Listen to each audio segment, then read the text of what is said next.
नमस्कार दोस्तों, मैं अशोक कुमार एक बार फिर से आपके अपने YouTube channel success with MBS classes में स्वागत करता हूं। तो दोस्तों, आज से हम इस चैनल के माध्यम से सामान्य विज्ञान जनरल साइंस के मोस्ट इम्पोर्टेंट क्वेश्चंस शुरू करने जा रहे हैं।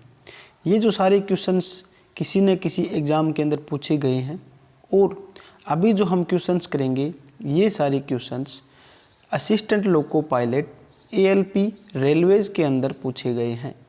तो सबसे पहला क्वेश्चन आपके सामने स्क्रीन पे दिखाई दे रहा है आपको। मेंडलीव की आवर्त सारणी में तत्वों के गुणों को उनके डैश का आवधिक स्वभाव माना जाता है। जो मेंडलीव की आवर्त सारणी को तत्वों के किस गुण धर्म पे क्या है उनको अच्छी तरह से रखा गया है। तो इसका जो आंसर रहेगा हमारे पास ऑप्शन दिए हुए हैं हमें परमाणु संख्या, हमारे पास ऑप्शन बी है परमाणु द्रव्यमान, ऑप्शन सी है परमाणु के आकार, ऑप्शन डी है आयनीकरण इंथैल्पी। तो हमारे पास ऑप्शन बी है वो राइट आंसर रहेगा। एटॉमिक मास के अनुसार क्या है मेंडलीव की आवर्त सारणी के अंदर तत्वों के गुणों को रखा गया है। ठीक है दोस्तों, अब थोड़ी एक्स्ट्रा बात करते हैं हम। हमारे पास जो मेंडलीव है ये क्या है रूस के, मेंडलीव जी जो है वो रूस के क्या है रसायन शास्त्र है। ये बात भी पूछ सकते हैं मेंडलीव कहाँ से संबंध रखते हैं, तो मेंडलीव रूस से थे। और इन्होंने क्या किया, जो हमारे पास मॉडर्न पीरियोडिक टेबल जो थी, हमारे पास जो हमारे पास पीरियोडिक टेबल है, मॉडर्न पीरियोडिक जो टेबल है उसको मोजले जी ने 1913 के अंदर, मोजले जी ने 1913 के अंदर क्या है दिया था। ठीक है दोस्तों, तो ये भी एक्स्ट्रा नॉलेज आपको पता होनी चाहिए। तो नेक्स्ट क्वेश्चन है हमारे पास, जब एक परिपथ में कई प्रतिरोध श्रृंखला में जुड़े हुए हैं, श्रृंखला का मतलब है सीरीज के अंदर। ठीक है दोस्तों, सीरीज में जुड़े हुए हैं तो करंट का मान क्या होगा। काफ़ी इंटरेस्टिंग क्वेश्चन है। इस टाइप के क्वेश्चंस एग्जाम के अंदर बहुत बार पूछे जाते हैं। तो मैं आपको ये समझाना चाहूँगा, ये क्वेश्चन मेरे पास क्या है, हमारे पास कई प्रतिरोध दे रखे हैं, उनको श्रृंखला में जोड़े गए हैं, सीरीज के अंदर जोड़े गए हैं। जैसे कि मैं क्या है प्रतिरोध लेता हूँ, अलग अलग प्रकार के मेरे पास क्या है प्रतिरोध होंगे। तो ये मेरे पास एक प्रतिरोध है, ये मेरे पास है दूसरा प्रतिरोध। ठीक है, इनको मैंने जोड़ दिया श्रृंखला के अंदर। और एक कंडीशन होती है मेरे पास पैरेलल के अंदर, तो ये कंडीशन है मेरी पैरेलल के अंदर। ठीक है दोस्तों, ये तो है श्रृंखला के अंदर, ये श्रृंखला के अंदर, ये है पैरेलल के अंदर। श्रृंखला में क्या बताया गया है, हमारे पास धारा का मान क्या रहता है श्रृंखला के अंदर, धारा जो होती है वो रहती है सेम। ठीक है, और जो मेरे पास वोल्टेज होती है वो क्या हो जाती है डिवाइड हो जाती है श्रृंखला के अंदर। आप इस तरह से याद रख सकते हो।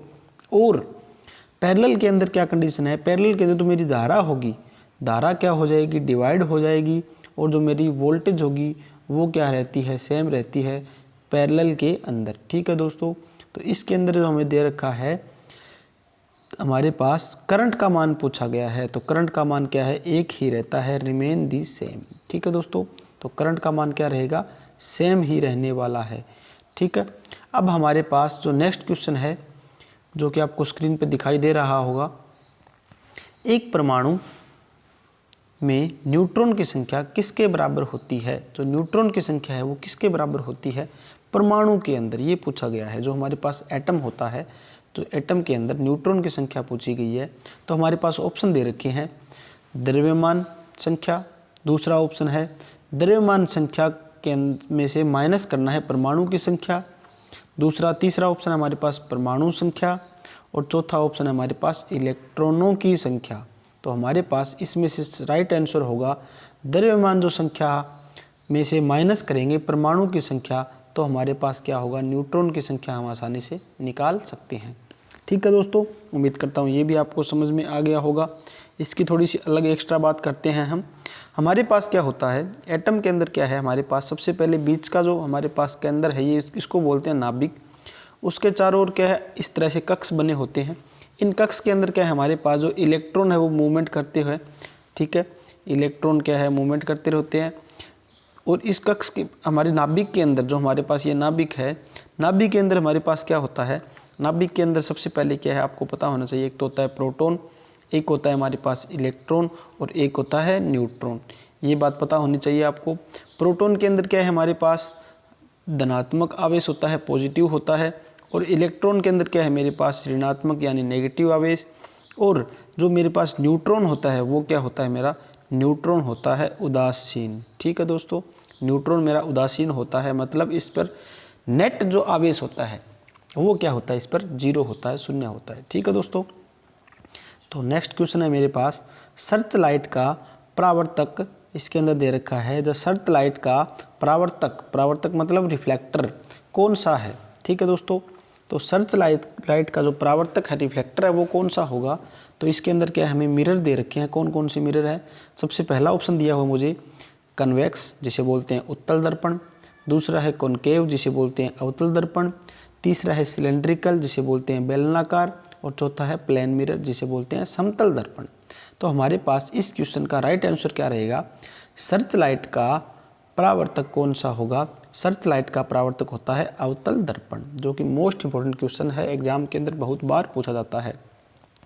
अब थोड़ी सी बात करते हैं हम अवतल दर्पण के बारे में। अवतल दर्पण को हम क्या बोलते हैं, अवतल दर्पण हमारा क्या है कि अभिसारी दर्पण भी बोलते हैं, अभिसारी। ठीक है दोस्तों, अभिसारी भी दर्पण हुआ अवतल दर्पण को कहा जाता है, क्योंकि क्या है, यह अनंत से आने वाली किरणों को क्या है, सिकोड़ता है। ठीक है, इकट्ठी कर लेता है। अनंत से जो किरणें आती हैं उनको क्या कर लेता है, ये एक पॉइंट पे क्या है, सभी को इकट्ठी कर लेता है। ठीक है, तो ये अवतल दर्पण का क्या है, कंडीशन होती है, तभी इसको अभिसारी दर्पण बोलते हैं। ठीक है दोस्तों, इसका मतलब आपको पता चल गया होगा।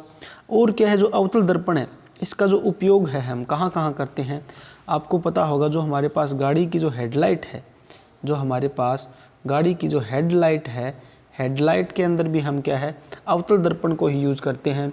और हमारे पास दाढ़ी बनाने के काम आने वाला जो हमारे पास दर्पण है उसके अंदर भी हम यूज़ करते हैं। और हमारे पास क्या है, जो डॉक्टर होते हैं, जो ENT जो डॉक्टर होते हैं वो भी क्या है, अवतल दर्पण का ही यूज करते हैं।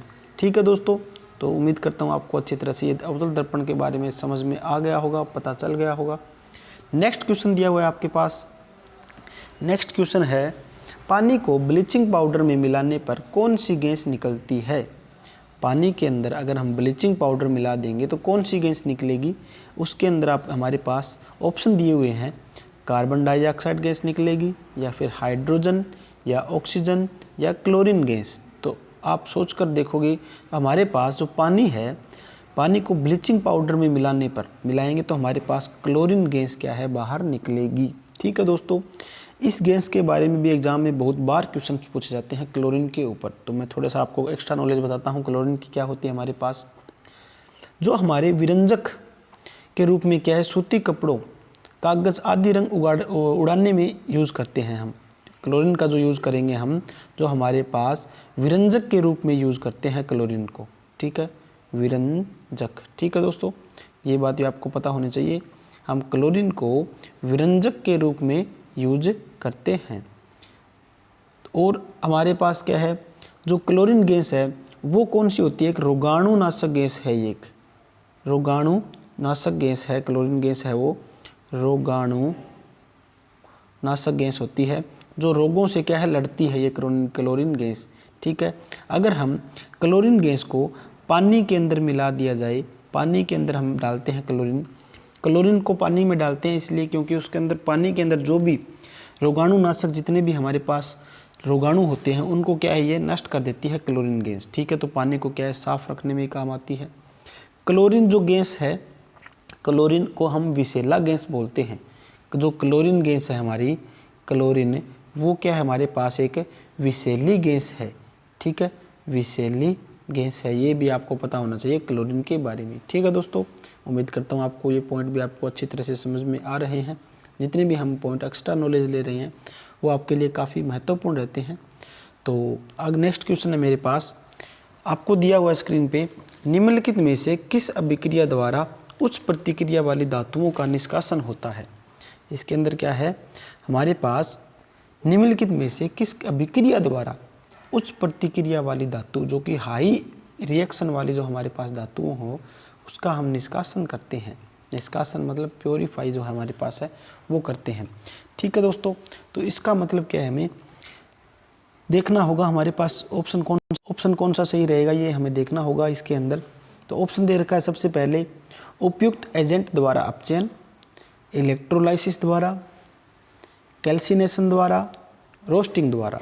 ठीक है, तो हमें क्या करना है, जो उच्च प्रतिक्रिया वाली जो धातु है उसका निष्कासन करना है। तो हम क्या करेंगे, इलेक्ट्रोलाइसिस कर देंगे उसका, तो हमारे पास जो धातु होगी उसका क्या है, अच्छी तरह से निष्कासन हो जाएगा। ठीक है दोस्तों, ये भी क्वेश्चंस काफ़ी इंटरेस्टिंग क्वेश्चन है, एग्जाम के अंदर बहुत बार पूछा जाता है इस टाइप का क्वेश्चन। तो इसमें क्या है, थोड़ी सी अलग बात मैं आपको बताता हूँ। अशुद्ध धातुओं के शोधन प्रक्रम को धातुओं का परिष्करण कहते हैं। जो हमारे पास अशुद्ध धातुएं होती है, जो मेरे पास क्या है, अशुद्ध जो धातुएं होती है उनका क्या करेंगे, हम शोधन प्रकरण करेंगे। अशुद्ध धातुओं का अगर हम शोधन प्रकरण करेंगे तो हमारे पास क्या होगा, उसको बोलेंगे परिष्करण बोलते हैं। ठीक है दोस्तों, उसको बोलते हैं परिष्करण। ये हमारे पास है एक और पॉइंट। नेक्स्ट पॉइंट मेरे पास दिया हुआ है, अयस्क में उपस्थित चुंबकीय अशुद्धियों को दूर करने के लिए चुंबकीय सांद्रण विधि व्यवहार में लाई जाती है। ठीक है दोस्तों, ये थोड़ी सी अलग सी बातें हैं जो कि मैंने आपको बताई है। नेक्स्ट क्वेश्चन मेरे को दिया हुआ है, मेरे पास है, उस धातु का नाम बताएं जिसे आसानी से चाकू से काटा जा सकता है। काफ़ी इंटरेस्टिंग क्वेश्चन है, उस धातु का नाम बताना है जिसको आसानी से चाकू से काट सकते हैं। तो हमारे पास कौन सी धातु होगी वो, तो हमारे पास क्या है, ऑप्शन दिए हुए है सोडियम, तांबा, गोल्ड, एल्यूमिनियम। इसमें से हम आसानी से बता सकते हैं। तांबा आप डेली देखते रहते हो, यूज़ करते हैं वायर के अंदर, हम चाकू से नहीं काट सकते। सोने को नहीं काट सकते, और एल्यूमिनियम को क्या है, हम नहीं काट सकते। तो हमारे पास बचा कौन सा है, सोडियम। तो सोडियम को क्या है, आप चाकू से आसानी से काट सकते हैं। सोडियम मुलायम होता है, और सोडियम भी क्या है, चांदी की तरह ही सफ़ेद होता है। ठीक है, ये बात भी आपको पता होनी चाहिए। इसका जो अपेक्षित घनत्व है, जो हमारी डेंसिटी है, वो कितनी होती है, 0.97 इसकी अपेक्षित घनत्व होता है। ये आपको पता होना चाहिए। घनत्व की जो इकाई है वो होती है केजी मीटर हमारे पास क्यूब में होती है। ठीक है दोस्तों, और यह क्या है, सोडियम धातु बेंजीन तथा ईथर में विलय होता है। सोडियम जो धातु है वो बेंजीन जो हमारे पास है, बेंजीन, और हमारे पास जो ईथर है, जो हमारे पास ईथर है उसके अंदर क्या ये मिल सकता है, आसानी से विलय हो जाता है। ठीक है दोस्तों, एक और इंटरेस्टिंग बात सोडियम की, सोडियम जो है वो विद्युत का, सोडियम जो है वो विद्युत का सुचालक है। वेरी वेरी इंपॉर्टेंट बात है, ये सुचालक होता है। ये क्वेश्चन एग्जाम के अंदर पूछ सकते हैं आपको, जो सोडियम है वो इलेक्ट्रिक जो हमारे पास है, विद्युत है, उसका चालक है या अचालक है या सुचालक है। तो सुचालक का मतलब जिसके अंदर धारा फ्लो हो सके। ठीक है, जिसके अंदर करंट है वो आसानी से प्रवाह हो सके, उसे बोलते हैं सुचालक। तो आपको ये भी पता चल गया होगा। नेक्स्ट क्वेश्चन मेरे को दिया हुआ है, संवेग को किसके गुणनफल के रूप में व्यक्त किया जाता है। संवेग को दिया हुआ है, संवेग मतलब होता है मोमेंटम। मोमेंटम मैंने बोला हुआ है, मोमेंटम हमारे पास क्या होता है, किसी चीज़ का हम मोमेंटम की बात करेंगे तो मेरे पास क्या होगा, मोमेंटम को हम लिखते हैं कुछ पी से लिखते हैं। ठीक है दोस्तों, तो मोमेंटम मेरे पास क्या होता है, मास गुना में क्या होता है हमारे पास, वेलोसिटी। मास गुना में वेलोसिटी, इसे बोलते हैं मोमेंटम। मोमेंटम का जैसे मैं आपको एग्जांपल देना चाहूँ, जैसे क्रिकेट टीम है, ठीक है, जैसे कि मेरे पास कोई क्रिकेट टीम है, वो लगातार जीत रही है क्रिकेट टीम, ठीक है, काफ़ी मैच उसने जीत लिए, तो हम क्या कहेंगे कि इस क्रिकेट टीम का क्या है, अभी मोमेंटम चल रहा है। ठीक है, मोमेंटम चल रहा है मतलब उसकी जो वेलोसिटी है, उसकी गति है वो काफ़ी तेज़ है, उसको कोई रोकना बड़ा मुश्किल हो गया है। ठीक है, उसको कोई हरा नहीं सकता। तो इसीलिए हम बोलते हैं इस टीम का क्या है, काफ़ी अच्छा मोमेंटम चल रहा है। तो मोमेंटम का आपको एग्जाम्पल भी पता चल गया होगा। नेक्स्ट मेरे पास दिया हुआ है क्वेश्चन, नकारात्मक त्वरण निम्न में से किसकी के दिशा के विपरीत होता है। जो नकारात्मक त्वरण है वो किसके दिशा के विपरीत होता है, तो हमारे पास जो ऑप्शन ए रहेगा वो सही रहेगा। इसके अंदर क्या है, negative acceleration is in the opposite direction. ठीक है, वो क्या होगा, वेलोसिटी के क्या है, अपोजिट होता है। किसी वस्तु के वेग परिवर्तन की दर को ही उस वस्तु का त्वरण कहते हैं, ये आपको पता है। हम वेग के ही परिवर्तन को क्या कहेंगे, उसका क्या कहेंगे, त्वरण कहेंगे। ठीक है दोस्तों, अब त्वरण की बात करें, एक्सेलरेशन की बात करें, इकाई इसकी होती है मीटर बटा सेकंड स्क्वायर। ये भी आपको पता होना चाहिए त्वरण के बारे में। ये बातें क्या है एग्जाम के अंदर पूछी जाती है इस तरह की बातें। अब क्या है मेरे पास जो त्वरण है, त्वरण एक क्या है सदिश राशि है, ये भी पता होना चाहिए। त्वरण के अंदर सदिश राशि है, मतलब इसके अंदर दिशा और मेरे पास जो मैग्नीट्यूड है, परिमाण है, वो दोनों होते हैं। नेक्स्ट क्वेश्चन दिया हुआ है NH4 की होल ट्वाइस मेरे पास 2 दे रखा है, SO4 ये दे रखा है मुझे। तो इसका एक अणु में कितने परमाणु होते हैं, इसके कितने परमाणु होते हैं वो हमें देखने हैं।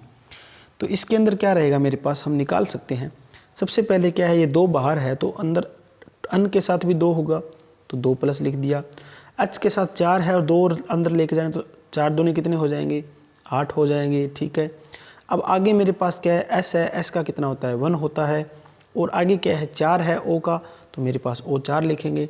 टोटल इनका ऐड करेंगे 8 और 2 10 और 1 11 और 4 कितने होते हैं 15। तो मेरे पास टोटल जो एक अणु में कितने परमाणु होंगे, इसके अंदर परमाणु हो जाएंगे मेरे पास टोटल 15 परमाणु होते हैं। ठीक है दोस्तों, इस तरह से आप क्या इसको कैलकुलेट कर सकते हो। नेक्स्ट क्वेश्चन है जो कि काफ़ी इंटरेस्टिंग क्वेश्चन है, एग्जाम के अंदर बहुत बार पूछा जाता है इस टाइप के क्वेश्चन। ठीक है दोस्तों, ये इलेक्ट्रिसिटी चैप्टर से क्वेश्चन दिया हुआ है आपको।